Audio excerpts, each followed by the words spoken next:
Buenas noches, me presento, mi nombre es Daniela Lozano, soy estudiante de Administración de Empresas noveno semestre de la materia Evaluación y Formulación de Proyectos NRC 20099 con el profesor Edixon Rubiano.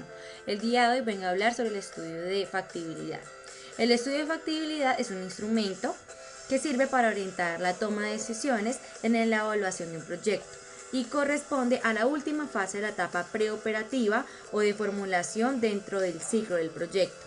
Se formula con una base en información que se tiene la menor incertidumbre posible para medir las posibilidades del éxito o fracaso de un proyecto de inversión.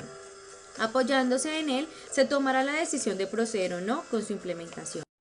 Vamos a hablar sobre las fases de la factibilidad, en este caso primordial, entender el proyecto, saber de qué se va a tratar, a qué población va dirigida y todo respecto al proyecto. Seguimos con establecer la duración y tamaño del proyecto, determinar costos y beneficios que este proyecto va a traer directamente a la compañía o a la empresa que lo desea realizar, determinar la factibilidad del sistema, si en este caso pues es factible invertir en un proyecto o no, y en este caso pues elabora un documento con recomendaciones en el cual debe quedar claro si el proyecto es o no factible tanto para la empresa o como para la persona que en este caso desea realizar el proyecto.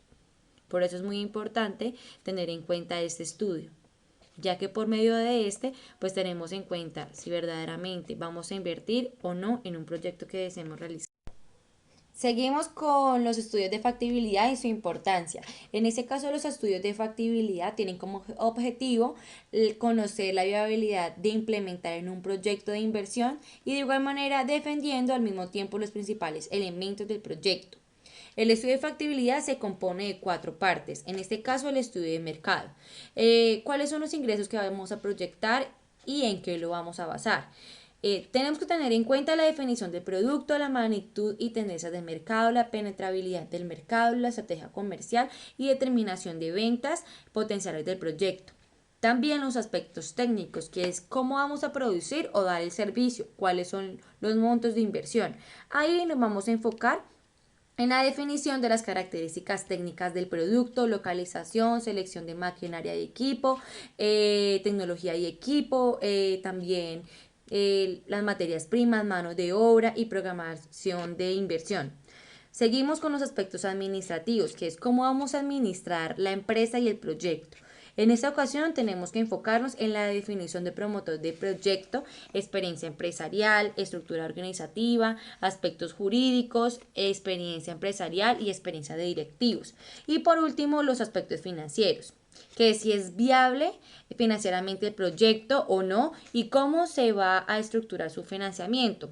Tenemos que, en este caso, enfocarnos en el monto de inversión, estructura del crédito y capital, proyecciones de ingreso, costos y resultados, balances, flujo de caja, flujo de efectivo y todo lo demás, que en este caso nos sirve para saber si el proyecto es viable o no.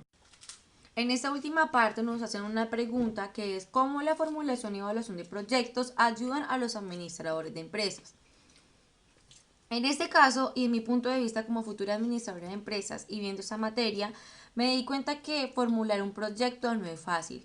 Tenemos que enfocarnos en muchos aspectos que por muy pequeños que nosotros lo veamos, siempre son de gran importancia para así saber si un proyecto va a ser viable para mi compañía, para mi empresa o tal vez para cualquier persona si quizás esté trabajando para otra persona.